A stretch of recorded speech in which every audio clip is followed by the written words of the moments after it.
temps que nous louons le Seigneur, nous perdons des kilos. Amen.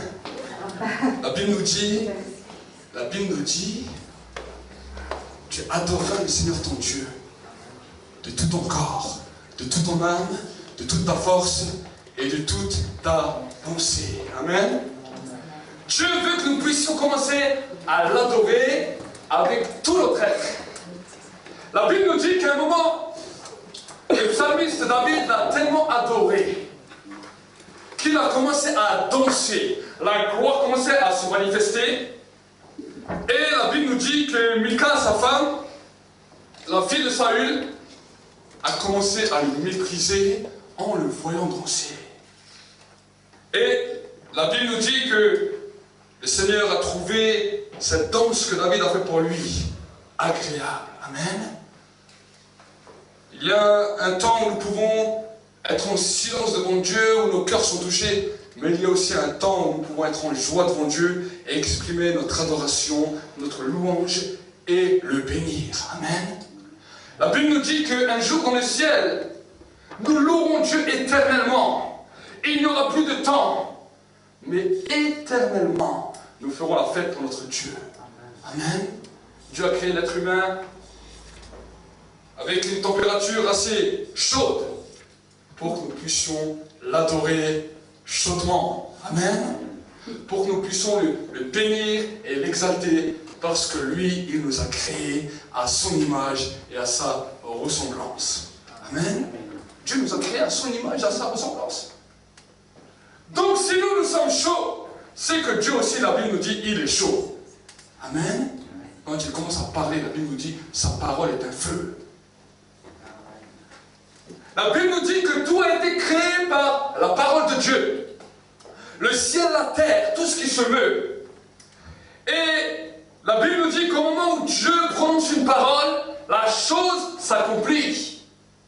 Et quand nous écoutons un petit peu les scientifiques, ce qu'ils nous disent, les scientifiques nous disent qu'un feu qui est sorti de nulle part, ce qu'on appelle le Big Bang, avec ce feu, toutes les choses, toute la création a commencé à se manifester sur terre.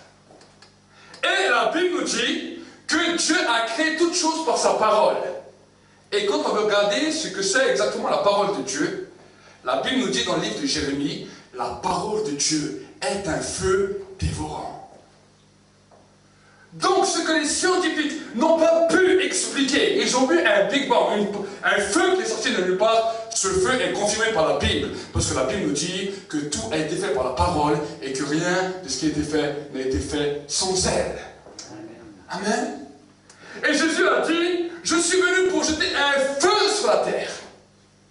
Ce feu qu'il est venu pour jeter, c'est sa parole pour nous enflammer, pour nous embraser et pour que nous puissions être des hommes et des femmes qui sont des témoins oculaires de ce que Christ a fait sur la terre.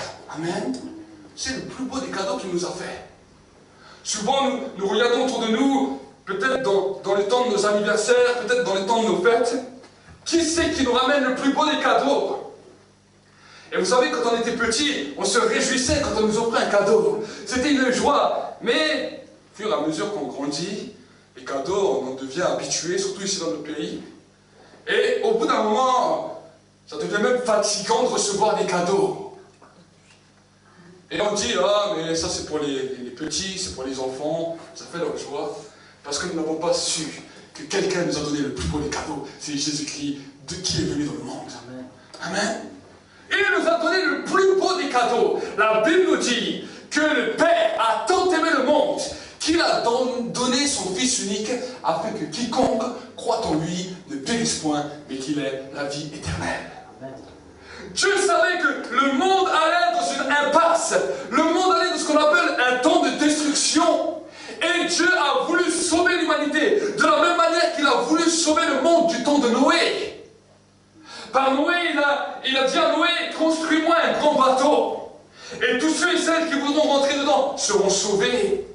Et nous pouvons voir malheureusement que du temps de Noé, seul Noé, sa famille et quelques animaux ont été sauvés. Mais qu'une grande partie des hommes est partie en perdition. Dieu veut renouveler cela, et il a dit, je ne veux pas que l'homme périsse. J'aime tellement l'homme que j'ai donné mon Fils unique, afin que quiconque croit en lui ne périsse point, mais qu'il ait la vie éternelle. Amen. Vous savez, souvent on nous parle de l'enfer. Alors, aujourd'hui, nous avons des hommes, des femmes qui font des belles caricatures en essayant de faire croire que l'enfer n'est pas un lieu de tourment. Mais la Bible nous dit que l'enfer, c'est un lieu de regret. Un lieu de regret et de grincement de dents. Un lieu où des hommes diront, mais pourquoi n'avons-nous pas accepté d'être aimés par Dieu? Pourquoi n'avons-nous pas accepté son cadeau qu'il nous a fait? Et nous sommes passés outre à cause de peut-être différents plaisirs que ce monde nous offre, mais pour nous retrouver loin de lui. La Bible nous dit que c'est terrible pour un être humain sur terre de se retrouver loin de Dieu. C'est ce que nous ressentons souvent quand nous n'avons pas d'assurance, quand nous n'avons pas de sécurité à l'intérieur de nos cœurs. Nous savons que quelque chose ne va pas. Même si on peut jouir d'un bon travail, d'une bonne situation financière, de tous les biens matériels que nous avons, il y a un vide qui est là dans le cœur. Et ce vide, la Bible nous dit dans le livre de l'Ecclésiaste, Dieu a mis une partie de sa grâce dans chacun des êtres humains. Et c'est à cause de cette grâce que l'être humain se pose la question sur l'éternité. Que va-t-il se passer le jour où je quitte cette terre? Une question que les plus grands savants du monde, les plus grands scientifiques se sont posés. Et la Bible nous dit qu'il n'y en a qu'un parmi tous qui a dit « Je suis le chemin, je suis la vérité et je suis la vie. Nul ne vient au Père que par moi. » Amen. Oui, nous sommes peut-être tous frères en tant qu'êtres humains. Nous sommes frères et sœurs du monde entier. Pourquoi? Parce que nous avons la même mère. Nous sommes tous tirés de la terre. Est-ce que vous comprenez? Nous sommes tous tirés de la terre. Nous sommes poussière, nous retournons à la poussière. Donc, c'est vrai qu'humainement, nous sommes tous frères et sœurs. Mais est-ce que nous avons le même Père? La Bible nous dit que quand nous acceptons Jésus-Christ, nous avons Dieu qui devient notre Père. Et là, nous faisons partie d'une nouvelle lignée, des hommes et des femmes qui sont nés de nouveau. Amen. Plus avec une volonté humaine, avec nos propres raisonnements, toujours avoir peur, toujours être en panique, mais avec la paix du Saint-Esprit qui remplit nos vies. Amen. La joie du Saint-Esprit qui vient nous transformer, et son amour incommensurable qui vient nous dire « Je suis là pour toi ». Alors que tu es dans les moments les plus désespéreux, que tu penses que personne ne peut rien pour toi, j'aimerais te donner une bonne nouvelle. Quelqu'un est là pour toi. Amen. Il a payé pour toi il y a 2000 ans, et la Bible nous dit « Je suis le même hier, je suis le même aujourd'hui, et je suis le même éternellement au siècle des siècles. » Dieu ne change pas. Nous pouvons changer. Mais Dieu ne change pas. Ce qu'il a dit, il l'accomplira jusqu'à la fin. Amen. Et les plans, j'aimerais te donner une bonne nouvelle. Pourquoi? Parce que l'évangile, quand on parle d'évangile, on parle de bonne nouvelle. L'évangile veut dire en vieil anglais gospel. Et le mot gospel en vieil anglais veut dire en traduction français bonne nouvelle. Nous sommes venus vous annoncer une bonne nouvelle. Que quelqu'un est là pour toi. Que quelqu'un s'est chargé de tes maladies. Que quelqu'un s'est chargé de tes problèmes pour que tu puisses avoir la vie et rentrer chez toi avec la paix de Dieu. Amen. Dieu veut donner la paix à chaque être humain. Jésus a dit à ses disciples, je vous donne la paix. Non pas comme le monde donne, mais je vous donne une paix qui va transformer votre intelligence, qui va transformer vos raisonnements. Et avec cette paix, vous pourrez tout surmonter. Amen. C'est ça que le monde cherche. Le monde cherche avec tout le bien matériel que nous avons même dans notre pays, ici en Europe. Le monde cherche la paix. Le monde cherche la paix. Et pourtant, malgré tous ces systèmes de sécurité, les caméras, tout ce qu'on peut avoir, quand vous regardez autour de vous, vous voyez que la paix ne se trouve pas dans tout ça. Les hommes sont angoissés. Ils ont 10 verrous dans leur porte, mais la paix n'est pas dans le cœur. Amen. Les verrous, c'est pas ça. Notre cœur est enfermé, notre cœur est prisonnier. Prisonnier par la peur, prisonnier par la panique, prisonnier par un bien-être qu'on recherche, mais qu'on ne peut que trouver en Dieu. Amen. Tous les plaisirs de ce monde ne nous apporteront pas la paix. Sinon les stars, toutes les personnes d'Hollywood seraient les gens les plus heureux. Mais quand nous voyons leur vie, nous voyons qu'eux ne sont pas les plus heureux. Au contraire, des fois on dirait que c'est les plus à plaindre. Des fois des choses que même dans les milieux naturels, dans les milieux où il n'y a pas tout cet argent comme à Hollywood, on ne voit pas des fins aussi terribles que là où il y a tout ce business, tout cet argent. La preuve que toutes ces gloires humaines ne nous apportent pas la paix. Amen. Mais par contre, quand nous regardons à celui qui est véritable, à notre Créateur, notre Constructeur, la paix de Dieu vient. Amen. Chaque fois que nous commençons à nous tourner vers lui, il commence à venir et à nous remplir de sa paix, à nous transformer, à changer nos raisonnements. Il a dit chaque fois que le malheureux crie à moi, l'Éternel entend et l'en délivre toujours. Amen. Maintenant, le plus important, c'est savoir, est-ce que vous criez souvent à Dieu? C'est ça qu'il faut savoir. La Bible nous dit quand le malheureux crie à moi. Souvent, on dit, ah, mais j'ai entendu des gens qui me disent, ah, mais Dieu, c'est pas pour moi, c'est pour les autres. Regarde, les autres, ils souffrent tellement. Mais toi, à l'intérieur, tu n'as pas de paix. Et Dieu veut te donner la paix et tu dis, regarde les autres. Amen. Dieu veut que tu puisses t'aimer. Et pour que tu puisses t'aimer, il veut te donner sa paix, il veut te donner sa joie, il veut te donner son amour, pour que tu puisses être un homme, une femme épanoui et comblé sur terre. Amen. Oui, ça ne veut pas dire qu'on n'aura pas des fois des moments un petit peu difficiles dans la vie. On ne dit pas ça, on ne dit pas qu'être chrétien, c'est ne plus jamais avoir de problème, vivre sur un nuage, c'est pas ça que j'ai dit. Mais au contraire, dans chaque problème, il y a une solution, et cette solution, c'est la foi. Amen. La Bible nous dit, tout est possible à celui qui croit. Nous allons ouvrir notre Bible dans le livre de Hébreux 11 et nous allons voir ensemble ce que la Bible nous dit. J'aime ce verset. Quand je dis ce verset, c'est un de mes versets préférés dans la parole de Dieu. Le livre de Hébreux 11. Et vous allez voir ensemble ce que la Bible nous dit.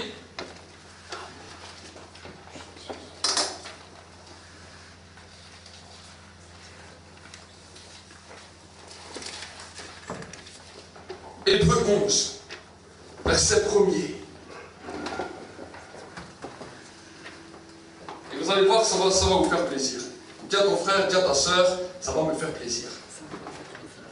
Dis-lui, ça va me faire plaisir. La Bible nous dit, or la foi, c'est l'assurance des choses qu'on espère et la démonstration de celles qu'on ne voit pas. C'est à cause d'elle que les anciens ont reçu un bon témoignage. C'est par la foi que nous comprenons que le monde a été formé par la parole de Dieu, de sorte que ce qu'on voit ne provient pas de ce qui est visible. Dans le verset 6, il nous est dit, « Or, sans la foi, il est impossible de lui plaire. Celui qui s'approche de Dieu doit croire qu'il existe et qu'il récompense ceux qui le cherchent. » Amen. Nous allons prier pour le temps de la parole. Seigneur, je veux réellement te bénir, je veux réellement te rendre la gloire. Saint-Esprit, je te remercie pour ta présence. Merci que c'est toi qui déploies maintenant le ministère des anges, des archanges, des séraphins, des chérubins dans ce lieu. Je libère maintenant le ministère des anges. Que Seigneur, ta parole puisse produire le fruit digne de la repentance dans nos cœurs. Que ta parole, Seigneur, puisse mettre à la lumière tout ce qui était caché. Et que ta gloire puisse encore resplendir. Saint-Esprit, je te remercie pour ce temps de parole, que tu accompagnes cette parole par des signes, par des prodiges et par des miracles, dans le nom de ton saint serviteur Jésus-Christ. Amen. La Bible nous dit, or la foi, c'est l'assurance des choses qu'on espère. Est-ce que vous avez encore des rêves dans la vie, ou est-ce que la vie vous a détruit tous vos rêves? Si peut-être tu as encore des rêves, ou que la vie t'a détruit tous les rêves, j'aimerais te donner une bonne nouvelle. Quand le Saint-Esprit vient commencer à insuffler la foi dans ta vie, la première des choses qu'il va ressusciter en toi, c'est les rêves. L'homme est fait pour rêver. L'homme est fait pour avoir des rêves. L'homme est fait pour avoir des buts. Et quand l'homme n'a plus de but, quand l'homme n'a plus de rêve, c'est alors qu'il est en train de périr. C'est alors qu'il est en train de mourir. parce qu'il ne sait plus vers où se diriger. Et quand nous regardons un petit peu notre société, tout autour de nous, nous voyons que notre société a perdu ses rêves. Nous savons que la France avait une grande histoire, mais dans toute l'histoire de la France, nous avons vu des hommes et des femmes qui avaient des grands rêves. Napoléon avait des grands rêves. Tous ces grands hommes avaient des grands rêves et ils faisaient rêver la France. Mais aujourd'hui, nous avons l'impression que notre pays ne rêve plus. Il voit qu'une misère certaine. Dans beaucoup de journaux, dans beaucoup de choses télévisées, dans tout ce qu'on peut voir actuellement, on voit qu'il y a une détresse dans notre pays. Pourquoi? Parce que notre pays a perdu ses rêves. Et quand un pays a perdu ses rêves, il n'a plus de vision et il n'a plus de but. Mais j'aimerais te donner une parole d'encouragement ce soir. Quand le Saint-Esprit vient dans ta vie, c'est pas simplement pour te renouveler, mais c'est pour recréer en toi la foi et pour que les rêves que tu croyais qui étaient détruits, que tu n'y arriveras plus jamais, puissent être ressuscités et que tu vois les choses s'accomplir. Amen. La foi, c'est une ferme assurance des choses qu'on espère et une démonstration de celles qu'on ne voit pas. Amen. Souvent nous voulons dire, mais comment pouvons-nous savoir si notre foi a grandi ou si notre foi a régressé? Alors j'aimerais te donner une échelle de graduation dans ta vie que tu peux regarder tous les jours. Est-ce que la vision de tes rêves, avec un but et un objectif, ont grandi ou est-ce qu'ils ont diminué? Et j'aimerais vous dire que la vie, des fois, est là pour nous faire enlever nos rêves. On a un ennemi commun à tous, qu'on appelle Satan, qu'on appelle le diable.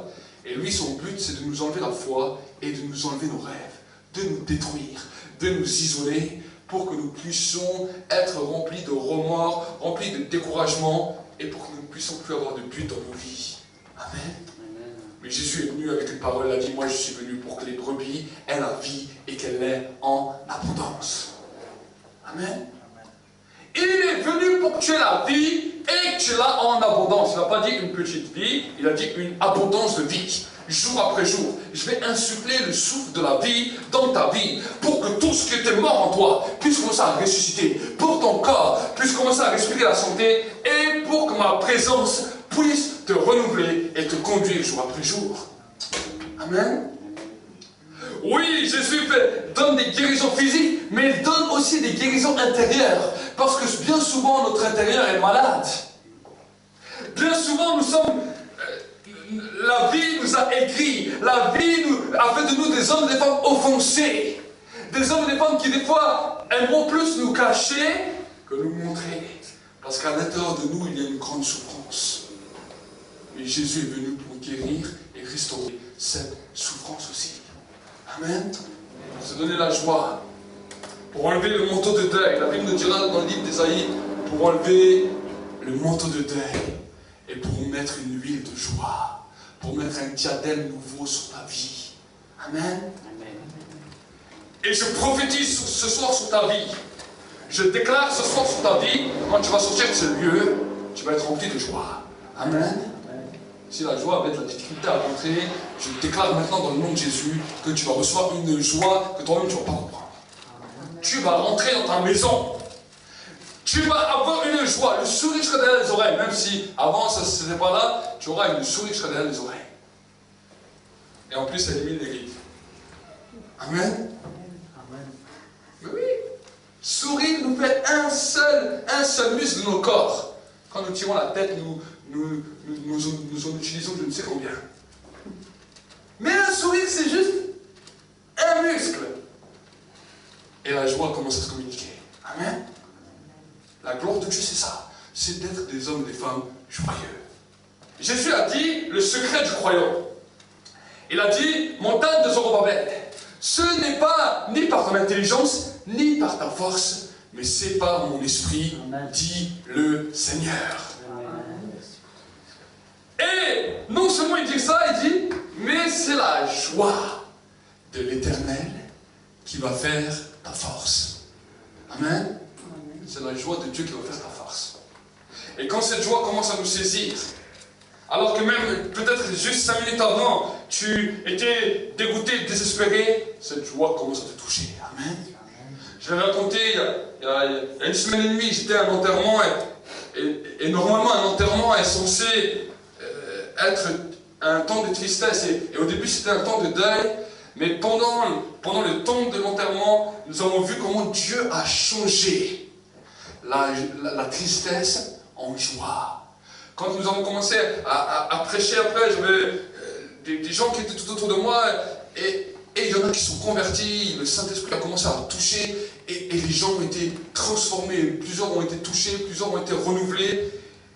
Et quand j'ai vu ça, le frère son papa était décédé, il m'a dit mais c'est impressionnant, il m'a dit normalement un enterrement c'est un temps où on est tous en deuil, mais on a vraiment vécu ce que la Bible nous dit, il a changé nos deuils en joie et il nous a consolés. Amen. Amen. Nous avons une espérance que le jour où nous allons quitter cette terre, nous allons rejoindre celui que nous servons sur terre. Amen. Le jour où nous quittons cette terre, pour nous, ce n'est pas un temps de désespoir, mais c'est un temps où nous allons recevoir notre récompense parce que nous avons servi celui qui a créé le ciel et la terre. Amen. Certains ont peur d'un jour d'aller le rencontrer, mais pour moi, je dis, pour moi, c'est une joie parce que je sais qui il est. Amen. Quand tu commences à savoir qui est Dieu sur terre, tu n'as plus peur de la mort. Parce que tu sais que le jour où tu quittes cette terre, tu vas rejoindre celui que tu connais sur terre. Amen. Amen. Jésus a dit, celui qui croit en moi vivra quand même il sera mort. Quand même il quitte ce corps, il continuera à vivre. Parce qu'il a dit, je suis le chemin, je suis la vérité et je suis la vie. Amen. Jésus donne la vie et il est venu pour que nous l'ayons en abondance. Pas simplement le jour où nous quittons cette terre, mais déjà maintenant sur terre. Amen. Et quand le matin tu te lèves, aujourd'hui, des fois nous avons nos mauvaises habitudes, nos vieilles traditions qui nous disent, ah, aujourd'hui tu t'es levé avec le pied gauche, aujourd'hui il fait moche, donc aujourd'hui nous n'allons pas être joyeux. Oublie-moi toutes ces vieilles traditions et tu dis, aujourd'hui c'est le jour que l'Éternel a fait, qu'elle soit pour moi un sujet de joie. Amen. Amen. Quand le désespoir vient, alors tu as bien à peine de te lever. Comment le désespoir il peut venir? Tu viens à peine de te lever, tu n'as même rien vu de ta journée, déjà le désespoir il t'a déjà assailli. Donc tu dis, désespoir, tu dois partir de ma vie, et maintenant, cette journée est la journée que Dieu a faite. Si Dieu a permis de me redonner encore aujourd'hui, en cette journée, le souffle de la vie, alors que cette journée soit pour moi un sujet de joie. Amen. Malgré les difficultés, malgré... Vous savez, si on a des problèmes, ça veut dire qu'il y a une solution. Sinon, ça ne s'appellerait pas problème, ça s'appellerait mission impossible. Amen. Mais si on a des problèmes, chaque problème a sa solution. Donc, si nous n'avons pas aujourd'hui la solution, nous savons que Dieu va nous donner la solution au moment convenable. Amen. Commençons à penser de cette manière. Des fois, c'est nos pensées, nos raisonnements, l'être humain est toujours pressé. L'être humain est un grand pressé. Il est tellement pressé qu'aujourd'hui, on veut tout rapide. On a créé même de la nourriture express. On a créé toutes sortes de choses express parce que l'être humain est un éternel pressé. Mais il a oublié qu'on doit prendre le temps. Amen. Nous devons prendre des fois le temps. Et Dieu, lui, il n'est pas comme l'homme. Lui, il fait toutes choses, la Bible nous dit, en son temps. Et tout ce qu'il fait est parfait. Nous, on fait tellement les choses vite que tout ce que nous faisons va de travers. Est-ce que vous imaginez?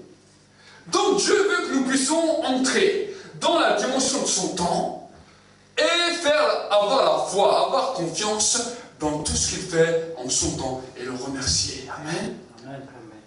Il a dit, sans la foi, il est impossible de lui plaire. Celui qui s'approche de Dieu doit croire qu'il existe. Et quand la première fois que j'ai lu cette parole, alors j'ai dit à mon Dieu, j'ai dit, ah, alors Seigneur, c'est merveilleux. J'ai dit, si celui qui a la foi doit croire que tu existes, quand je regarde dans le monde entier, je vois beaucoup d'hommes et de femmes qui ont la foi. Tous, nous avons un espoir qu'il y ait quelqu'un qui est là. Il y en a certains qui disent une grande force supérieure. Il y en a certains qui disent, voilà, il y a quelque chose qui est là après la vie. Mais on ne sait pas quoi. Ce que tu ressens, c'est Dieu qui te lance un appel. Amen. Dieu nous lance des appels, mais des fois, nous ne savons pas comment Dieu nous lance un appel. Mais nous avons un désir de connaître. C'est pour cela que même dans notre pays où nous avons tout ce que nous avons besoin, nous voyons des hommes, des femmes qui sont à la recherche des choses mystérieuses, à la recherche des sensations fortes, à la recherche de communiquer avec des esprits, avec des présences. Ici dans notre pays, ça existe. Il y a des gens qui sont en recherche de ça. Beaucoup de gens sont en recherche de ça. Pourquoi? Parce qu'ils n'ont pas su qu'on peut connaître le Père des esprits. Le Père de celui qui a tout créé, et lui ne te veut pas du mal, c'est Dieu. Amen. Amen. Moïse a dit, c'est le Père de tous les esprits. Amen. Il est le Père de tous les esprits. Alors, au lieu d'aller chercher des petits, qui des fois même sont des mauvais esprits, commence à chercher le Père de tous les esprits, celui qui a tout créé et que lui veut que ton bonheur. Amen. Et quand tu commences à rentrer dans cette communion avec lui, à rentrer dans cette dimension de grâce avec lui, j'aimerais te dire, c'est un bonheur éternel. Amen. Des fois, nous pouvons être découragés, désespérés. Vous savez, le désespoir a un temps. Des fois, nous sommes désespérés 1 jour, 2 jours, 3 jours, 4 jours. Mais tout d'un coup, un matin, tu te réveilles et le désespoir est parti. Vous n'avez jamais remarqué ça? On est des fois découragés. On dit, ah, c'est impossible, j'arriverai plus à vivre, j'arrive plus à vivre. Mais 6 jours après, 7 jours après, tout d'un coup, ce désespoir, il a disparu. Et toi, tu disais, tu n'arrives plus à vivre. Mais où il est ce désespoir? Il n'avait qu'un temps, il n'avait qu'une durée. Donc c'est pour cela, s'il n'a qu'un temps et une durée, alors abrège son temps. Et dis, moi je crois en Dieu. Et par ma foi, je déclare que son temps est abrégé sur ma vie. Amen. Amen. Son temps peut être abrégé sur ta vie si tu commences à saisir cela. Et c'est ça qu'on appelle la foi. Souvent on se pose la question, mais c'est quoi vraiment la foi? Comment avoir la foi? La foi, c'est la ferme assurance des choses que tu espères et une démonstration de celles que tu ne vois pas. Amen. C'est à cause d'elle, la Bible dit, c'est à cause d'elle que les anciens ont reçu un bon témoignage. J'imagine le père de la foi qu'on appelle Abraham. Abraham était le premier qu'on appelle le père de la foi. Et c'est pour cela que là où on parle de foi, on parle d'Abraham. Toutes les religions qui parlent de foi parlent d'Abraham. Pourquoi? Parce que la Bible nous dit que Dieu a parlé à Abraham et Dieu lui a dit, viens suis-moi, quitte ta famille, quitte ta patrie, quitte tout ce qui t'appartient et je t'amènerai dans un pays où coule le lait et le miel et là je te bénirai. Abraham n'avait pas entendu d'autres hommes de foi avant lui, mais la Bible nous dit qu'Abraham crut. Il a décidé d'obéir à Dieu. Il a suivi Dieu. Et la Bible nous dit qu'à cause de la foi d'Abraham, Dieu l'a déclaré juste. Abraham n'était pas meilleur ni que toi, ni que moi. Il avait des péchés autant que toi, autant que moi. Mais la Bible nous dit, à cause de sa foi, il a été déclaré juste. Amen. Dieu ne cherche pas des hommes parfaits. Il sait qu'il n'y en a pas. Il sait que tu n'es pas parfait, il sait que je ne suis pas parfait. Mais ce qu'il veut, il veut des hommes, des femmes qui sont prêts à lui faire confiance. Et si nous sommes simplement prêts à lui faire confiance, alors il va te justifier. Il te dit, parce que tu crois en moi, je te justifie. Parce que tu crois au sacrifice que j'ai donné à la croix de Golgotha, à travers mon fils Jésus-Christ, alors tu reçois la vie. Amen. C'est ça. Si simplement nous mettons, nous croyons, nous disons, Seigneur, c'est vrai, je reconnais que tu as fait un grand sacrifice pour moi, que tu as donné ton fils Jésus-Christ pour moi, que son sang a coulé. Tu vas voir, si tu commences à prier comme ça à Dieu, tu dis, je reconnais que son sang il a coulé pour moi, que son sang il a coulé pour me racheter. Je commence à prendre conscience de ça. Juste en faisant ça, la foi va commencer à être libérée dans ton cœur. C'est impossible que tu sortes cette prière comme tu étais rentré. Impossible. Amen. Pas une simple prière religieuse, mais tu prends conscience de ce qu'il a fait pour toi. Amen. Même si on ne vit pas dans un temps où tu vois le sang partout parce qu'il y a de la guerre, tu sais, même par la télévision, par tout ce qu'on peut voir, que Jésus a souffert. On a beaucoup de films où on voit combien il a souffert, combien son corps a été martelé pour toi, combien son corps a subi de violences terribles. Et si on commence simplement à prendre conscience de ça, le Saint-Esprit va nous rendre conscients que ces choses se sont passées pour toi et pour moi. Amen. Le Saint-Esprit va nous en rendre conscients. Parce que des fois, nous oublions facilement. Nous nous plaignons facilement. Mais la Bible nous dit que le châtiment qui nous était destiné est tombé sur lui. Et c'est à cause de ces meurtrissures que vous êtes guéris. Amen. Souvent on dit, mais je recherche ceci, je recherche cela. La Bible nous dit, nous avons tout en Jésus-Christ. Amen. À cause de son sang qui a coulé, à cause de sa vie qui a été donnée, nous avons tout gratuitement. On a juste besoin d'accepter. Amen. Et c'est là où la foi devient beaucoup plus facile. Ce n'est pas une règle seulement religieuse qui nous fait amener toute une rigueur et toute une tristesse, mais c'est quelque chose qui est joyeux. Parce que nous savons qu'en Jésus, nous avons pleinement toutes choses. Amen. Et jour après jour de nos vies, tout ce dont nous avons besoin, nous avons simplement besoin de lui demander. Et la Bible me dit, il vient pour nous répondre et nous accorder ce dont nous avons besoin. Amen. Il a dit au psalmiste David, avant même que la parole ne fût sur ta langue, déjà je te connaissais, déjà je savais ce que tu allais me dire. Amen. Déjà, alors que ta parole n'était pas sur ma langue, déjà au éternel. Le psalmiste David disait, déjà au éternel, tu la connais entièrement. Tu connais cette parole entièrement. Et après il continuera dans le livre des psaumes, il dira, tu m'entoures par devant, et tu m'entoures par derrière, et tu poses ta main sur moi. Il dira, une telle science, aussi merveilleuse, carrément dépasse ma pensée. C'est ça qu'il disait. C'était un poète. David, c'est un grand poète. Il a dit, mais ta science, elle dépasse ma pensée. Et il commence à dire, mais l'Éternel, mais toi tu es mon berger. Avec toi je ne manque de rien. Tu me conduis dans des verts pâturages. Tu restaures mon âme. Même quand je marche dans la vallée de l'ombre de la mort, je ne crains aucun mal. Parce que je sais que tu es à côté de moi. Ta roulette et ton bâton me rassurent. Tu dresses une table en face de mes adversaires et tu induis ma tête et ma coupe déborde. Oui, le bonheur et la grâce m'accompagneront tous les jours de ma vie et je resterai dans la maison de l'Éternel éternellement. Amen.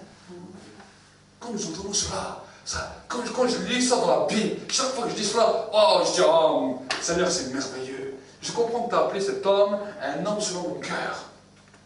Parce que c'était un homme qui savait comment prier. Il savait que par sa prière poétique, il arrivait à toucher le cœur de Dieu. Et aujourd'hui, jusqu'à aujourd'hui, on en fait beaucoup de nos chansons, on en chante énormément, les psaumes sont chantés à travers le monde, dans toutes les différentes églises à travers le monde. Pourquoi? Parce qu'un jour un homme a décidé d'être un poète pour Dieu. Amen. Nous avons eu des grands hommes qui ont été des poètes pour les hommes. Mais nous avons un très grand homme qui était un poète pour Dieu, et c'est le psalmiste David. Amen. Il a fait les plus belles des poésies. Et son cœur, quand il s'adressait à Dieu. Et quand tu vas commencer à lire les livres des psaumes dans ta maison, tu vas voir qu'à chaque situation, il savait comment adorer Dieu. Alors que des fois, il était pourchassé par le roi, il était pourchassé par son fils, il était pourchassé par toutes sortes de personnes. Il était des fois dans des grottes, il n'avait plus rien à manger, mais il savait comment bénir et louer Dieu, même dans ces moments-là. Amen. Amen. Oui, la vie de l'être humain n'est pas toujours facile sur terre, c'est clair. Mais surmonter les épreuves, surmonter toutes les difficultés, avec une paix et une joie qui vient d'en haut, c'est la plus belle des choses que tu peux avoir sur terre. Amen. Aucune difficulté n'est trop grande pour un homme ou une femme qui a la paix et la joie de Dieu dans sa vie. Amen. Nous avons l'exemple de Job. Job était un homme, la Bible nous dit, qui avait été très béni et que le diable l'a réclamé. La Bible nous dit que le diable, Satan l'a réclamé. Et il a commencé à lui enlever tout ce qu'il avait. Il a dit à Dieu, laisse-moi simplement le toucher. Et tu verras s'il ne va pas te maudire en face. La Bible nous dit que le diable lui a tout enlevé. Il lui a enlevé ses enfants, il lui a enlevé ses biens, il lui a enlevé son argent, tout ce qu'il avait. Et dans ce moment-là, il continue à dire, l'Éternel a donné, l'Éternel a repris, que le nom de l'Éternel soit béni. Et à un moment, Satan était tellement enragé contre cet homme, qu'il a dit à Dieu, mais tu lui as enlevé tout. Laisse-moi toucher à son corps, et il va te maudire en face. Et Dieu lui a dit, d'accord, touche à son corps, mais ne touche pas à sa vie. Et la Bible nous dit que la maladie que Job avait était tellement terrible qu'il prenait un bout de tesson, un bout de verre, et il se grattait la peau avec. Tellement cette maladie était tellement terrible pour lui. Au point que même sa femme, quand elle le voyait, sa propre femme lui a dit, mais maudit Dieu et meurt. Et la Bible nous dit qu'il est resté intègre, malgré même dans cette situation. Et la Bible nous dit que le temps de son mal était arrivé à terme et Dieu a agi en sa faveur, l'a non seulement guéri, l'a non seulement relevé, mais il lui a redonné 7 fois plus de tout ce qu'il avait avant. Amen. Et la fin de la vie de Job était encore plus merveilleuse que tout ce qu'il avait avant. Si peut-être nous sommes des fois, tu es peut-être dans une situation difficile, j'aimerais te donner un conseil. Donne-le au Seigneur. Dis Seigneur, je te donne tout. Je te donne ma situation, je te donne mes problèmes, je te donne mes tracas, je te donne mon cœur. Parce que je sais qu'en te donnant, tu vas faire toutes choses à merveille. Amen. Et maintenant que nous allons prier pendant un instant, j'aimerais vraiment t'encourager devant Dieu à dire Seigneur, je veux que tu fasses toi merveille dans ma vie. Je te donne ma vie, je te donne mon cœur, je te donne tout ce qui m'appartient. Oh, pendant un instant, fais cette prière avec moi, dis Père de gloire. Ce soir, je viens devant toi, tel que je suis, avec mes problèmes, avec mes difficultés, avec des fois mon mauvais caractère. Et Seigneur, devant toi, je reconnais que je suis un pécheur. Je reconnais que je ne suis pas le meilleur sur terre. Mais aujourd'hui, je te demande pardon. Je te demande pardon pour mes péchés. Je te demande pardon pour mes fautes. Je te demande pardon pour mes transgressions. Et ce soir, je déclare que c'est mon jour où tu fais de moi une nouvelle créature. Une personne remplie du Saint-Esprit. Une personne qui est touchée par ta présence. Seigneur, ce soir, c'est mon jour. C'est mon soir. Je te bénis, je te rends grâce. Je crois que tu es ressuscité. Je crois que tu es mort et que tu es ressuscité. Et que ton sang a coulé pour moi. Que ton sang a coulé pour me racheter. Je te bénis, Seigneur. Je te bénis, Seigneur. Qu'elle soit bénie. Et à un moment, Satan était tellement enragé contre cet homme qu'il a dit à Dieu, mais tu lui as enlevé tout. Laisse-moi toucher à son corps et il va te maudire en face. Et Dieu lui a dit, d'accord, touche à son corps, mais ne touche pas à sa vie. Et la Bible nous dit que la maladie que Job avait était tellement terrible qu'il prenait un bout de tesson, un bout de verre, et il se grattait la peau avec. Tellement cette maladie était tellement terrible pour lui. Au point que même sa femme, quand elle le voyait, sa propre femme lui a dit, mais maudit Dieu et meurt. Et la Bible nous dit qu'il est resté intègre, malgré même dans cette situation. Et la Bible nous dit que le temps de son mal était arrivé à terme et Dieu a agi en sa faveur, l'a non seulement guéri, l'a non seulement relevé, mais il lui a redonné 7 fois plus de tout ce qu'il avait avant. Amen. Et la vie de la fin de la vie de Job était encore plus merveilleuse que tout ce qu'il avait avant. Si peut-être nous sommes des fois, tu es peut-être dans une situation difficile, j'aimerais te donner un conseil. Donne-le au Seigneur. Dis Seigneur, je te donne tout. Je te donne ma situation, je te donne mes problèmes, je te donne mes tracas, je te donne mon cœur. Parce que je sais qu'en te donnant, tu vas faire toutes choses à merveille. Amen. Et maintenant que nous allons prier pendant un instant, j'aimerais vraiment t'encourager devant Dieu à dire Seigneur, je veux que tu fasses toi merveille dans ma vie. Je te donne ma vie, je te donne mon cœur, je te donne tout ce qui m'appartient. Oh, pendant un instant, fais cette prière avec moi. Dis, Père de gloire, ce soir, je viens devant toi, tel que je suis, avec mes problèmes, avec mes difficultés, avec des fois mon mauvais caractère. Et Seigneur, devant toi, je reconnais que je suis un pécheur. Je reconnais que je ne suis pas le meilleur sur terre. Mais aujourd'hui, je te demande pardon. Je te demande pardon pour mes péchés.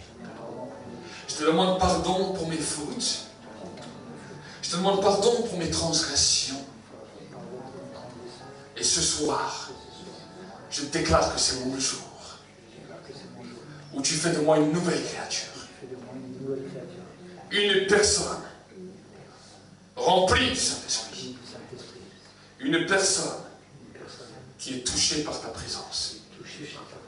Seigneur, ce soir, c'est mon jour. C'est mon soir. Je te bénis, je te rends grâce. Je crois que tu es ressuscité. Je crois que tu es mort et que tu es ressuscité.